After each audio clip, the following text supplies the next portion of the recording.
మహబూబ్ నగర్ జిల్లాకు కేసీఆర్ చేసిందేంటో చర్చకు రావాలని ఎంపీ డీకే అరుణ సవాల్ విసిరారు. 10 ఏళ్లు ఒక గ్రామానికి రోడ్డు వేసిన పరిస్థితి లేదని, ఇష్టారీతిగా ప్రాజెక్టులకు డీపీఆర్లు పెంచి కమిషన్లు తీసుకున్నారని ఆమె ఆరోపించారు. కేసీఆర్ వల్లే పాలమూరు రంగారెడ్డి ఆగింది అంటున్న డీకే అరుణతో మా ప్రతినిధి Rajesh face to face.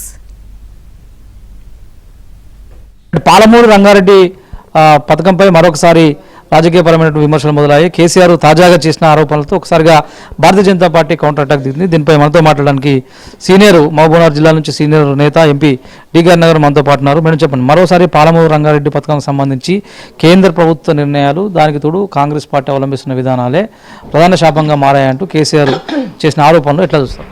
Palamuru Rangareddy కేంద్ర ప్రభుత్వం ప్రాజెక్టు కాదు కదా, రాష్ట్ర ప్రభుత్వం చేపట్టినటువంటి ప్రాజెక్టు. కేసీఆర్ గారు 10 సంవత్సరాలు అధికారంలో ఉన్నాడు. పాలమూరు రంగారెడ్డి 3 సంవత్సరాల్లో పూర్తి చేస్తా అని చెప్పి కేసీఆర్ గారు ఫౌండేషన్ వేసినప్పుడు చెప్పిన మాట, అక్కడనే వట్టం దగ్గర తను ఫౌండేషన్ వేసి వట్టం దగ్గర పైన గుట్ట మీద నేను ఈయన గెస్ట్ హౌస్ కట్టుకుంటా, ఈయన వచ్చి కూర్చుంటా, పాలమూరు రంగారెడ్డి 3 ఏళ్లలో పూర్తి చేస్తా అని చెప్పిండు. 10 ఏళ్ళ అధికారంలో ఉన్నాడు, పూర్తి చేయలేదు. ఇది భారతీయ జనతా పార్టీ మీద మాట్లాడుతున్నట్టు అసలు మాట్లాడే నైతిక హక్కు ఉందా? భారతీయ జనతా పార్టీకి ఏం సంబంధం అని మాట్లాడతాడు? ఇక్కడ నుంచి ఆయన పంపిన డీపీఆర్లు చక్కగా లేక మొత్తం అడ్డగోలుగా డీపీఆర్లు చేసి 1 కాదు 2 కాదు ఎన్ని డీపీఆర్లు పంపినా లెక్కలేదు.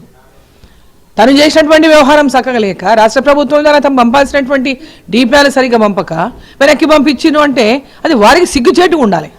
మొదటి నుంచి కూడా తెలంగాణకు కేంద్ర ప్రభుత్వం అన్యాయం చేస్తుంది. అటు ప్రాజెక్టుల విషయంలో, నిధుల విషయంలో చంద్రబాబు నాయుడు చెప్తున్న ఆ గోల్మాల్ మాటలు కేంద్ర ప్రభుత్వం తలొగ్గి ప్రతిసారి ఆంధ్రప్రదేశ్ ఇచ్చిన కేటాయింపులు తెలంగాణకు తక్కువ కేటాయింపులు చేస్తుంది. సో ఇందులో పోరాటం చేయడంలో బీజేపీ నుంచి గెలిచిన తెలంగాణ ఎంపీలు వెనుకబడ్డారు. ఇక మీదట కేంద్రంపై యుద్ధం తప్పదంటూ కూడా ఆయన కొన్ని కామెంట్ చేశారు. అంటే సెంటిమెంట్లకి పెద్ద కీలకమైనటువంటి జిల్లా ఏదంటే మహబూబ్నగర్ జిల్లాను వాడుకొని అటువంటి స్టేట్మెంట్లు ఇచ్చిండు, లబ్ధి పొందిండు, రాజకీయ లబ్ధి పొంది మళ్ళీ ఇప్పుడు రాజకీయ లబ్ధి పొందడానికి తమ 10 ఏళ్ళు ఉండి పాలమూరు జిల్లాకి ఏం చేయలేదు సరి కదా. పాలమూరు జిల్లాకి ఏం చేసిండు 10 ఏళ్ళ అధికారంలో ఉండి కేసీఆర్ గారు? ఆన్ గోయింగ్ ప్రాజెక్టులను కూడా పూర్తి చేయలేకపోయిన రోజు నెట్టంపాడు కానీ, భీమా కానీ, కల్వకుర్తి కానీ, కోయిల్సార్ వాటినే పూర్తి స్థాయిలో పూర్తి చేయలేదు. మిగిలిన అరకొర పనులు కూడా పూర్తి చేయనటువంటి కేసీఆర్ గారు పాలమూరు జిల్లాని సస్యశ్యామలం చేసిన, నేనే జూరాల కట్టినా, నేనే జూరాల ప్రాజెక్టు చేసిన అంటే జూరాల ప్రాజెక్టు ఎప్పుడైంది, ఏం కథ అయింది అసలు? ఆయన చెప్పడానికి మన కొంచెం చెప్తుంటే మాటలో ఇంతనన్నా ఉండాలి, పిసరంతనన్నా ఉండాలి కదా. 10 ఏళ్ల పీరియడ్లో బీఆర్ఎస్ పార్టీ పాలమూరుకు చేసిన అంశంపై మీరు చర్చకు సిద్ధమా? బీఆర్ఎస్ పార్టీతో బరాబర్ సిద్ధం. ఏం ఒక స్కూల్కి ఒక తరగతి గది కట్టలేదు.